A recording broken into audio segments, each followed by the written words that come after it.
பயமும் படபடப்பும் என் மனசை விட்டு இன்னுமே போகவே இல்லை. 2 நாள் ஆச்சு தூங்கி. அழுகையாக வருது. என் குழந்தை என் கையில் பத்திரமா தான் இருக்காங்க. ஆனால் அந்த குழந்தை அது அப்படியே மண்ணுக்குள்ளே புதைஞ்சு போச்சு. அதோட ஆசை கனவோட எப்படி அந்த சின்ன குழந்தைய சிதைக்கிறதுக்கு அந்த மிருகங்களுக்கு மனசு வந்துச்சுன்னு எனக்கு இன்னுமே தெரியலை. இந்த நேரத்தில் நம்ம இந்த மகளிர் தினத்தை வேறு செலிப்ரேட் பண்ணுறோம்ல. எனக்கு தெரிஞ்சு முதல்ல இப்படி ஒரு கஷ்டமான மகளிர் தினத்தை ஃபேஸ் பண்ணுறது இதுதான் முதல் தடவைன்னு நினைக்கிறேன். எனக்கு இந்த மாதிரி குழந்தைகிட்ட ரொம்ப கொடுமையாக நடந்துக்கிற எல்லாருக்குமே வாழ்க்கையிலே மறக்க முடியாத மாதிரி தண்டனை கிடைச்சா மனசுக்கு கொஞ்சம் நிறைவாக இருக்கும்னு நினைக்கிறேன். மன்னிச்சிக்கோங்க, இந்த விஷயம் ஏதாவது ஒரு வகையில் உங்களை காயப்படுத்தியிருந்தால். நீங்களும் எனக்கு ஒரு ஃபேமிலி மாதிரி தான், அதனால தான் இந்த விஷயத்தை உங்களோட ஷேர் பண்ணுறேன்.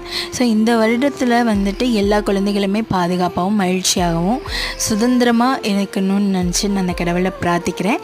அனைவருக்குமே இனிய மகளிர் தின நல்வாழ்த்துக்கள். நீங்களும் சேஃபாக இருங்க. ஸோ அடுத்த வீடியோவில் பார்க்கலாம். பாய்.